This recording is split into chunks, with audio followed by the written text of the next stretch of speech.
right, Dan, thank you. It is now time for Fox 61's newest segment. It is called First and Finest, and that is where we get a chance to speak with members of Connecticut State Police that discuss topics that affect you and get your answers, your questions answered, rather. And right now, this morning, joining me via remote, right outside of our station, is Trooper Dorelus, and he is going to talk to us about a couple of topics this morning, and hopefully we can get to all of those. First, we're dealing with technology here. I just want to make sure you can hear me properly. Aisha, I can hear you clear. Thank you. Hello? All right, perfect. And I believe we have a little bit of a delay, so bear with us right now. The first thing I want to talk about, just off top, we just got that news yesterday that there is now a travel advisory for those of us that live here in the tri-state. We're talking about Connecticut, New Jersey, and New York. Talk to me about where state police fits into that puzzle. Is there going to be any sort of action done on your part when it comes to that advisory? No, I wouldn't want to speculate. I think we'd have to wait to see what Governor Lamont says during his daily briefing. So I definitely would encourage anyone looking for any current and up-to-date information regarding the travel advisory, tune into his briefing to try to get the most up-to-date and current information. And one of the things we've been trying to do during this segment and the real story is to get control of some of the rumors that are out there. One of them having to do with state highway closures. Is that something we can talk about this morning? Yeah, the rumors circulating the state highway closures or the closure of the state border is definitely an interesting one. We've been hearing it a lot this past week. And I could say right now, as it stands, the state highways are definitely not closed. The state borders are not closed. But I think the reason why people jump to these ideas is because there's such a decreased number of vehicles on the roadways. And I think that has a lot to do with people adhering to the governor's suggestions in terms of staying safe and staying home and adhering to the social distancing guidelines. But yeah, as it stands now, the highways are definitely not closed. They're still open to travel, but we do encourage individuals to stay at home if at all possible and only leave for essential needs.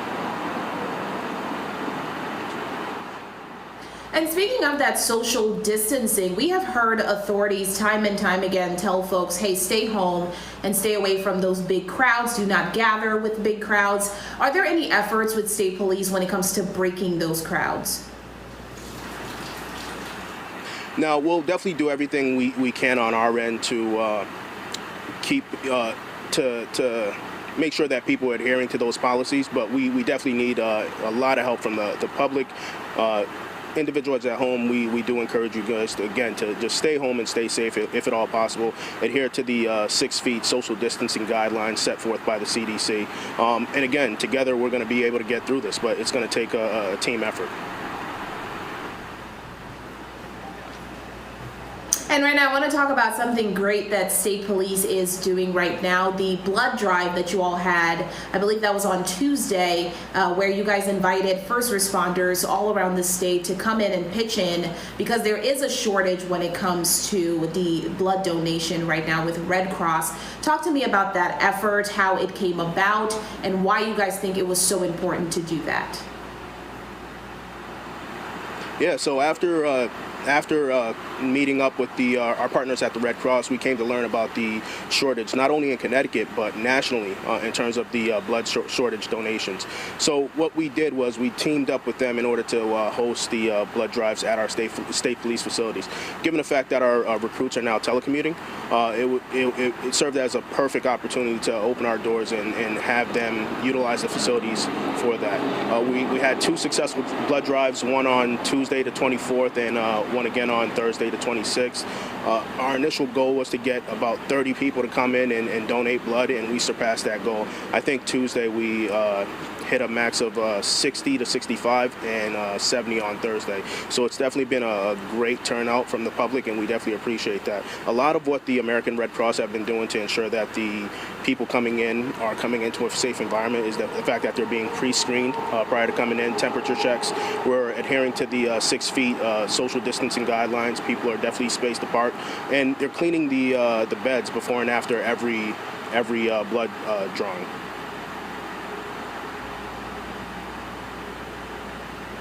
And the topic I want to make sure we get to as well before we let you go this morning is when it comes to your recruits and just how COVID-19 has impacted that process there.